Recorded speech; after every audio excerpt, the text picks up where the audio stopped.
Kita mulai aja teman-teman sambil nunggu ada yang belum hadir. Assalamualaikum warahmatullahi wabarakatuh. Selamat pagi, salam sejahtera untuk kita semuanya. Waalaikumsalam warahmatullahi wabarakatuh. Selamat pagi, Pak. Ya, mudah-mudahan teman-teman dalam keadaan sehat semuanya.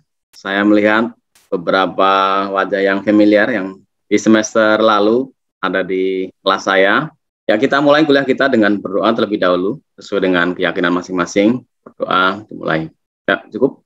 Oke, ini adalah mata kuliah pengelolaan keuangan BLU. Nanti akan saya jelaskan RPS, rencana pembelajaran semester untuk satu semester ke depan. Kita akan belajar apa aja, dan juga kita hari ini akan memulai kuliah sesi pertama tentang konsep agensifikasi yang menjadi latar belakang implementasi BLU.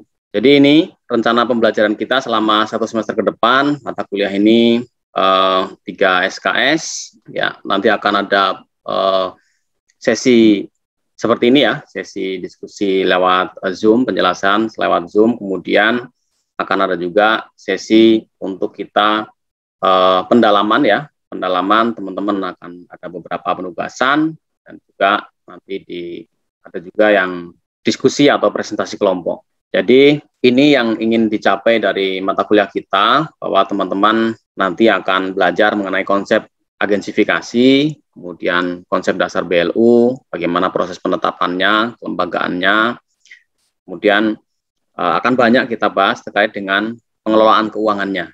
Makanya mata kuliah ini judulnya pengelolaan keuangan BLU, ya, dari perencanaannya, pelaksanaannya sampai dengan pelaporan.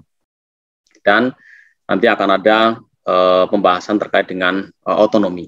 Jadi ini bahwa nanti teman-teman diharapkan setelah mengikuti mata kuliah ini ya, teman-teman bisa mengetahui seperti apa BLU, kekhususannya.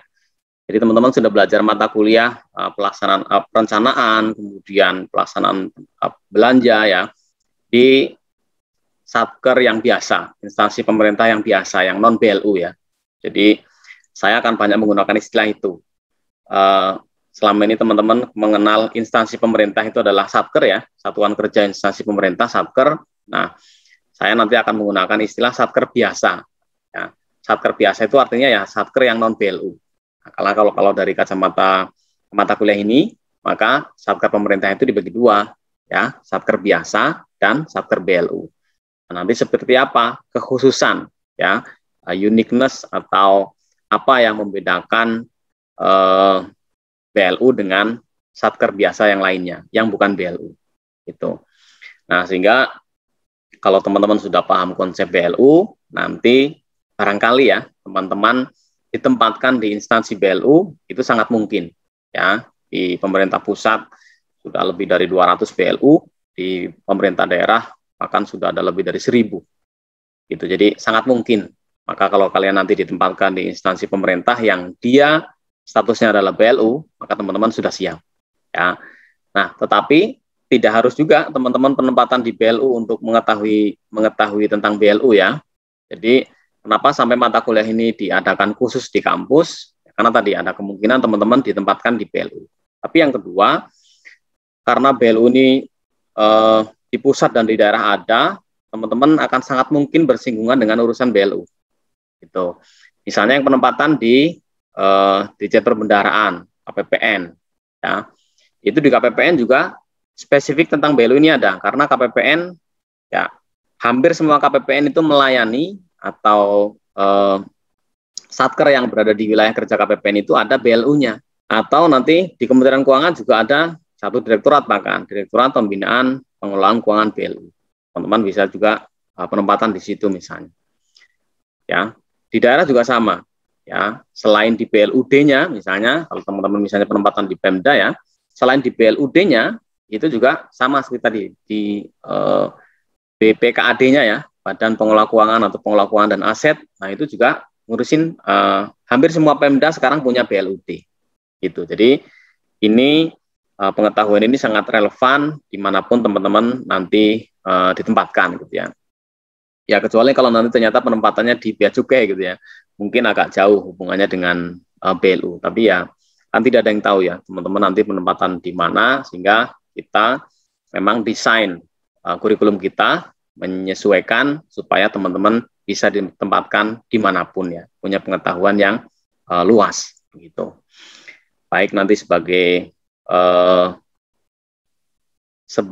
pelaksana di instansi itu ya, misalnya tadi di BLU, atau bisa jadi teman-teman bisa di instansi yang menjadi partnernya BLU atau bahkan menjadi regulatornya BLU. Kita akan belajar konsep-konsep itu dan saya sudah taruh referensi-referensi ya. Referensi-referensi ini yang referensi terbaru ada Bunga Rampai terkait dengan BLU. Ini soft copy-nya.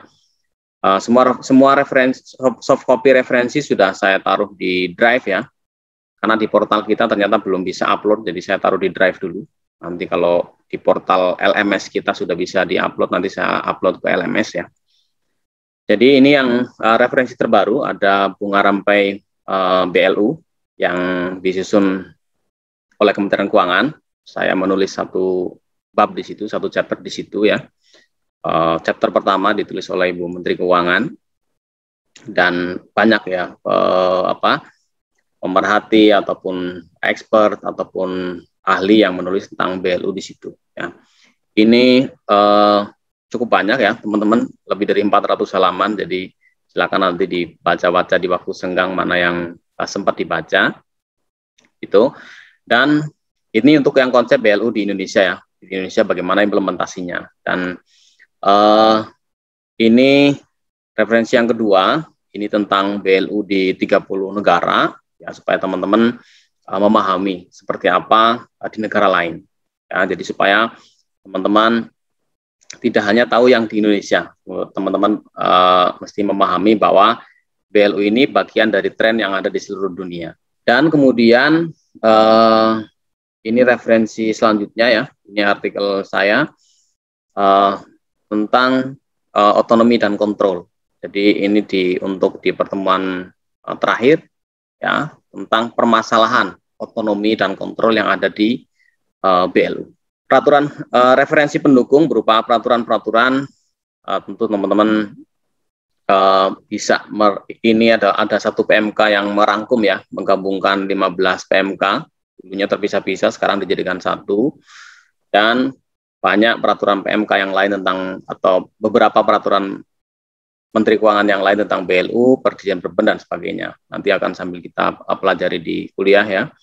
Dan saya punya satu referensi terbaru, ini juga hasil penelitian saya tentang BLU mengenai seperti apa perkembangan riset tentang BLU di seluruh dunia ya dalam 48 tahun terakhir. Nah, ini saya rangkum di dalam artikel ini. Semua referensi-referensi ini ada di Drive, sudah saya upload. Jadi untuk saya sendiri ini adalah bidang utama interest saya. Interest saya dalam arti saya menekuni bidang ini ya, mengambil spesialisasi di bidang ini karena saya cukup lama di STAN, dan di STAN sendiri adalah BLU. Jadi ya saya cukup tahu lah sudah pelaksanaannya seperti apa, dan kebetulan waktu itu saya di bagian keuangan.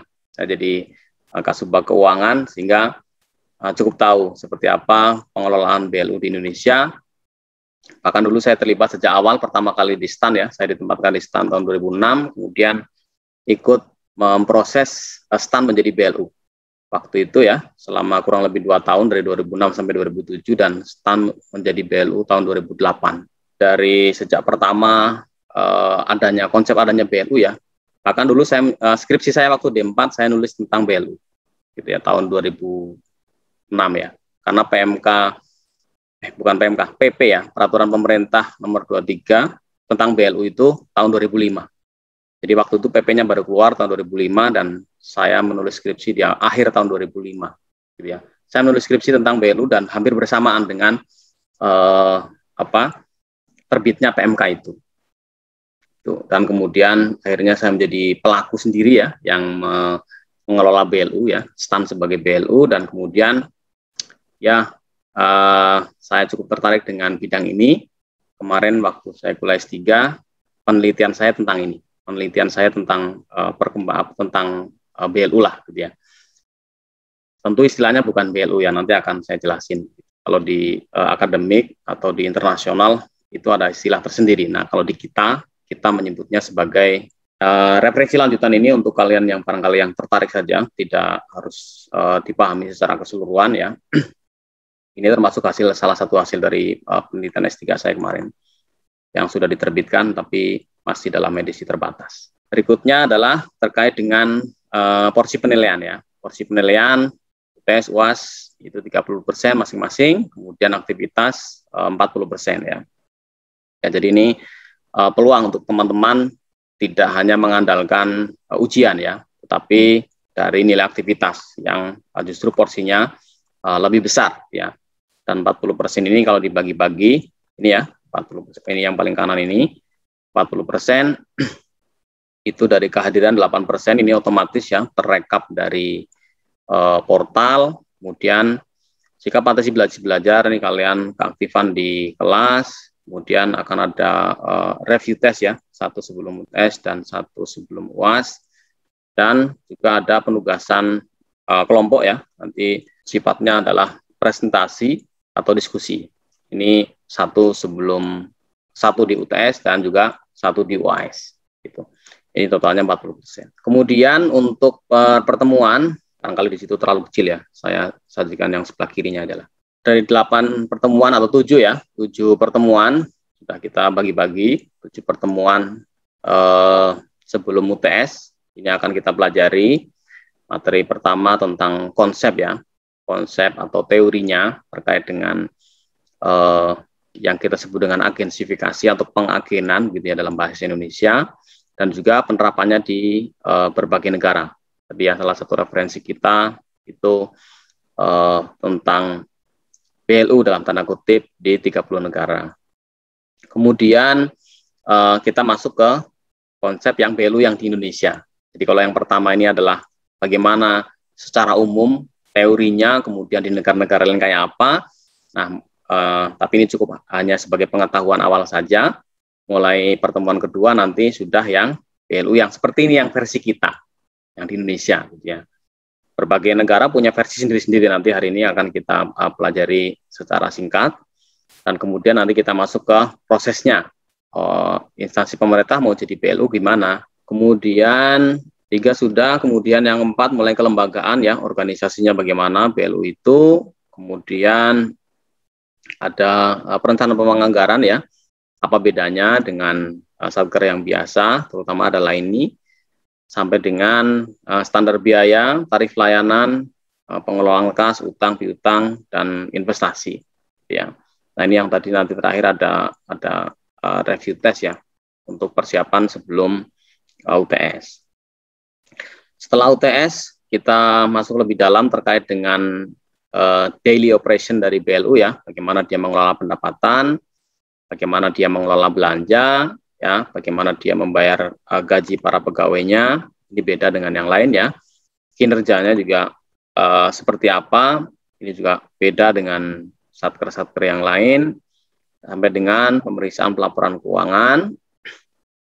Dan ini yang di pertemuan 14 saya sebut tadi ya, mempelajari tentang permasalahan otonomi. Dan yang 15 ini yang studi kasus presentasi kelompok ya. Kalian nanti akan ditugaskan untuk menganalisis tentang remunerasi di BLU ya. Remunerasi itu bahasa sederhananya adalah penggajian, gitu ya. Karena sistem penggajian di BLU itu tidak sama dengan di satker biasa. Oke, itu tentang overview rencana pembelajaran semester atau RPS, apa-apa yang akan kita pelajari dalam satu semester ke depan. Saya persilakan teman-teman kalau ada yang ingin bertanya terkait dengan RPS ini. Cukup jelas ya? Cukup jelas Pak sepertinya. Oke, ya kalau sudah jelas, saya akan sajikan untuk yang materi kita pertama hari ini. Oke teman-teman, ini adalah materi pertama untuk kuliah pengelolaan keuangan BLU. Kita akan membahas tentang konsep agensifikasi. Ya, apa konsep dasar yang disebut dengan agensifikasi? Ya, bagaimana prakteknya di berbagai negara, dan juga pelajaran apa yang bisa kita ambil dari praktek-praktek yang ada itu. Di sini nanti di slide ini akan ada banyak sekali, akan ada perbedaan, perbandingan ya, praktek-praktek agensifikasi di berbagai negara, Ini untuk pengetahuan umum saja, jadi teman-teman tidak perlu nanti menghafalkan satu persatu ya. Kalau nanti teman-teman tertarik dengan isu-isu tentang seputar BLU, BLU ini juga menjadi salah satu bidang ya dalam penulisan KTTA. Ya, saya biasanya membimbing KTTA untuk ini juga, atau sampai dengan skripsi ya. Di Indonesia sudah mulai banyak yang mempelajari, mendalami tentang BLU ya, sampai dengan level S3 bahkan. Ada beberapa teman-teman kolega saya yang menyusun, salah satu dosen kita juga ada yang sekarang sedang S3 dan menulis disertasi tentang BLU gitu. Ada 3 hal yang akan kita bahas hari ini terkait dengan tren ya, tren di dunia tentang agensifikasi, bagaimana prakteknya di berbagai negara yang saya sarikan dari buku referensi kita ya, 30 negara, tapi di sini tidak akan saya jelasin semuanya. Dan juga apa pelajaran yang bisa kita ambil dari praktek-praktek yang ada di berbagai negara itu. Ya, yang pertama, agensifikasi itu menjadi sebuah tren baru ya, tren baru yang dimulai sekitar tahun 80-an dan mulai dirintis atau diawali itu di Inggris ya, pemerintahan Perdana Menteri Margaret Thatcher waktu itu mengimplementasikan konsep ini dengan sangat masif gitu. Dan itu salah satu motivasi saya kenapa kemarin saya mengambil S3 di Inggris, karena riset saya tentang ini, riset saya tentang BLU, dan saya ingin belajar dari negara yang pertama kali menerapkan konsep ini gitu ya, dan memang luar biasa. Nanti kita lihat. Ini konsep yang disebut dengan agensifikasi ya. Agensifikasi secara definisi atau pengertiannya ya, bagaimana di satu pemerintahan itu memisahkan antara regulator dengan eksekutor. Pemerintah itu mesti dipisah. Siapa yang mengatur, ya, memberikan policy, dan siapa yang melaksanakan. Jangan sampai ini dipegang satu orang atau satu pihak. Gitu. Konsep pertamanya itu.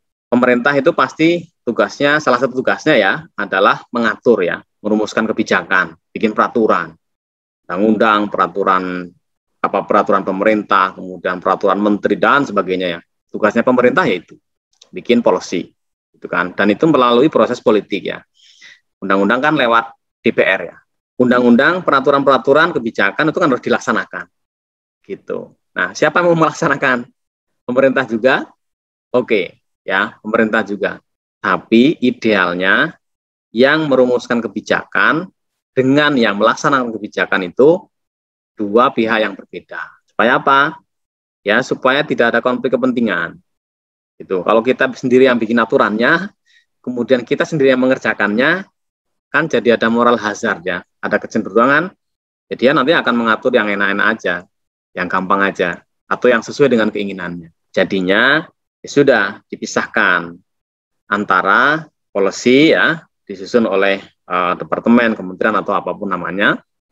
Sementara yang menjalankan itu adalah badan independen, gitu. Instansi pemerintah yang independen dengan diberikan otonomi, gitu. Untuk apa? Dalam rangka public service, ya. Jadi ini konsep dasar yang disebut dengan agensifikasi. Nah, minggu depan akan kita bahas yang kayak gini yang di Indonesia. Itu ini konsep umumnya dulu, konsep atau teorinya. Agensifikasi atau agentification adalah bagaimana pemerintah ya menciptakan atau mendirikan atau membuat ya sebuah agent ya yang disebut dengan semi otonom. Nah, ini penting kata semi ini. Karena nanti kita akan lihat bahwa otonomi yang diberikan kepada agency ya, kepada badan atau sebuah organisasi pemerintah ini tidak diberikan keseluruhan, gitu. Karena nanti ada badan pemerintah lain ya atau agen pemerintah yang dia betul-betul otonom, begitu ya, fully otonom. Nah, sementara kalau untuk yang ini, untuk yang agensifikasi atau BLU ini, kita bisa menyebutnya hanya di level semi otonom. Pembentukan badan semi otonom itu inti dari agensifikasi. Latar belakangnya ya tadi ingin memisahkan antara si pembuat kebijakan dengan pelaksana kebijakan ya. Si pembuat kebijakan adalah kementerian. Nah, pelaksana kebijakan adalah badan semi otonom untuk membeli public service. Oke, konsep dasar ini ada yang mau tanya? Nah, ini adalah tujuannya ya. Jadi kepingin supaya pertama decision making di lembaga semi otonom tadi ya, agen atau badan semi otonom itu sebisa mungkin terhindar dari unsur politik. Ya, karena apa? Kementerian itu dipimpin oleh seorang menteri. Menteri itu adalah pejabat politik. Ya, dia bukan pejabat karir. Ya, kalau kalian nanti lulus bekerja sebagai PNS itu menempuh jenjang karir. Naik ke atas ya, setinggi-tingginya karir kalau di kementerian itu paling kalian jadi eselon 1. Ya, jadi direktur jenderal atau sekretaris jenderal. Tidak bisa jadi menteri. Karena apa? Menteri itu adalah pejabat politik, suka-sukanya presiden. Jadi untuk menjadi menteri tidak ada sih ya orang yang dari eselon 1 kemudian jadi menteri, tapi itu cara. Karena menteri adalah jabatan politik. Ya, tidak dengan jabatan karir yang menempuh dari bawah ke atas itu enggak. Siapa aja bisa jadi menteri kalau dia kenal dengan presiden. Nah, kemudian tanggung jawab yang jelas tadi ya, supaya yang ini adalah implementasi akuntabilitas yang lebih baik, supaya tadi ada pemisahan fungsi ya. Salah satu prinsip dalam sistem akuntabilitas yang baik adalah adanya pemisahan fungsi. Kemudian bagaimana bisa meningkatkan ekonomi dan efisiensi supaya satker pemerintah itu lebih dalam tanda kutip bisa bersaing dengan non pemerintah. Ya, karena ini tadi dengan layanan publik ya. Sebagai contoh misalnya layanan publiknya apa? Rumah sakit. Ya, rumah sakit pemerintah ada, rumah sakit swasta banyak.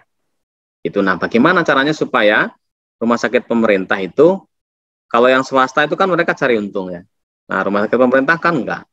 Bagaimana supaya efisien meskipun tidak dikejar cari untung. Dan inilah yang salah satu konsep lain adalah new public management. Tapi di sini tidak kita jelaskan lebih jauh ya. Karena teorinya nanti jadi banyak. Jadi kalian cukup tahu yang agensifikasi. Nah, kalau mau baca-baca tentang konsep new public management silakan aja. Tapi prinsipnya ini new public management itu adalah bagaimana mengelola instansi pemerintah dengan cara yang baru. Ini menjadi tren di banyak negara, bagaimana mereka menerapkan model seperti ini. Ya. Nah, meskipun nanti kita lihat di pertemuan yang akan datang bahwa di Indonesia agak terlambat. Artinya kita baru menerapkan model BLU ini sejak tahun 2005.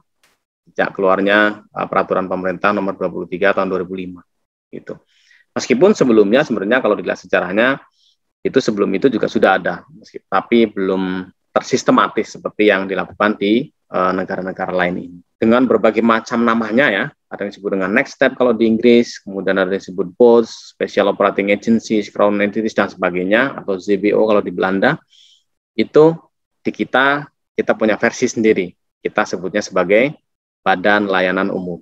Itu menjadi tren di seluruh dunia bagaimana agensifikasi ini menjadi sebuah langkah yang mewabah lah gitu ya di seluruh dunia, berkembang dengan cepat sekali. Nah, kemudian ini sudah coba dirangkum ya bahwa ternyata ada common features ya, ada fitur-fitur yang kurang lebih mirip lah di negara-negara yang menerapkan atau mengimplementasikan model tadi semi-autonomous agencies. Ada kemiripan-kemiripan, gitu ya, meskipun ya ada juga perbedaan-perbedaan yang sifatnya adalah lokal. Dari sisi struktur pengelolaannya, lingkungan pengendalian, sampai dengan otonomi, itu berbeda-beda ya. Nah, di Indonesia juga kita mengadopsi konsep-konsep ini. Ya, meskipun tadi antar negara tidak mungkin sama. Karena memang ada yang spesifik. Ya. Sebagai contoh saja, ini yang terakhir terkait dengan otonomi ya, kita nanti akan bahas banyak tentang ini, tentang manajemen kontrak. Ini sudah diterapkan di Indonesia ya, ada kontrak kinerja antara BLU dengan Kementerian Keuangan atau Direktorat PKBLU. Kemudian anggaran yang berbasis output kita menerapkan, nanti akan kita pelajari di pertemuan keberapa lah ya tadi, tentang rencana bisnis dan anggaran atau penganggaran. Kemudian penganggaran tahun jamak atau multi years, ini juga salah satu keunikan di BLU yang nanti akan kita pelajari di pertemuan-pertemuan berikutnya, bahwa kalau satker biasa dia tidak multi years, anggarannya setahun habis, tapi kalau satker BLU maka anggarannya akan terbawa ke tahun-tahun berikutnya. Ini konsep general yang kita ambil. Meskipun tadi masing-masing negara punya istilah sendiri-sendiri, tapi para akademisi sepakat menyebutnya ini, ya, disebut dengan agency. Tadi ya, istilah yang lebih spesifik itu adalah semi-autonomous agency. Ya, semi-autonomous agency. Cuman karena itu nyebutnya jadi harus panjang, makanya ini saya ambil dari buku ya, dari buku referensi tadi yang saya taruh di Drive ya, tahun 2012 tentang perbandingan agensi di 30 negara, maka supaya penyebutannya tidak terlalu panjang dan berulang-ulang ya, semi-autonomous agencies gitu ya, maka di buku ini ya sudah, yang dimaksud agensi adalah badan semi-otonom. Ya, karena kita konsep agensifikasi latar belakangnya adalah untuk memisahkan ya, antara pembuat kebijakan dengan pelaksana kebijakan, kemudian dengan cara membentuk badan semi-otonom, maka ya fungsi dia ya ini, ya, untuk melaksanakan pelayanan publik, gitu ya, implementasi. Tapi yang disebut dengan di sini, kalau yang tadi disebut dengan ada yang menggunakan istilah semi-autonomous, ada juga pakai istilah yang arm's length. Ya. Arm's length itu ya samalah, ada jaga jarak, gitu ya. Arm's length itu jaga jarak. Artinya nggak dalam satu tempat, dalam satu tempat tetapi nggak berhimpitan lah, gitu ya. Nggak satu betul-betul satu tempat yang sama. Arm's length itu kayak kalian lencang kanan kalau lagi ini baris, kan kalian berada di tempat yang sama ya, tapi nggak yang berhimpitan, kita benar-benar rangkulan gitu ya kan, berarti kan itu kan deket banget ya. Arm's length itu kita jaga jarak deh gitu kan. Jadi agensi ini badan semi-otonom dia bagian dari pemerintah tapi independen gitu ya, semi independen, nggak independen banget juga, nggak yang jauh gitu ya. Namanya lencang kanan kan ya cuman sejarak lengan, saya sama dia ada di tempat yang sama, tapi kita nggak deket banget ya, kita ada jarak dikit gitu. Nah, jadi supaya ada independensi dia gitu. Nah, tadi dengan berbagai macam namanya, dengan berbagai macam berbagai macam tipenya ya, itu beda-beda antar negara. Jadi istilahnya sendiri pun ya, kalau kalian membaca literatur ya, yang paling umum ini istilahnya adalah agensifikasi gitu, yang paling umum disebutkan dalam literatur akademik ya. Tapi ada juga yang menamainya beda lagi di beda negara ya. Ada yang mereka sebutnya sebagai desentralisasi. Nah, di kita desentralisasi lain lagi maknanya ya. Desentralisasi di kita bukan ini maksudnya, bukan agensifikasi gitu. Kalau otonomisasi mungkin dengan di kita agak mirip lah ya. Ya, artinya memberikan otonomi tertentu kepada satker tertentu gitu ya. Ada yang disebut dengan heaving off, jadi pelepasan gitu ya. Ya dilepas saja, itu nggak usah jadi bagian dari pemerintah supaya independen. Gitu. Ada yang menyebutnya sebagai outsourcing, ada yang menyebutnya sebagai privatisasi dan sebagainya. Ya, jadi supaya nggak bingung dengan berbagai macam istilah, kita pakai satu aja lah. Agensifikasi ini yang paling umum.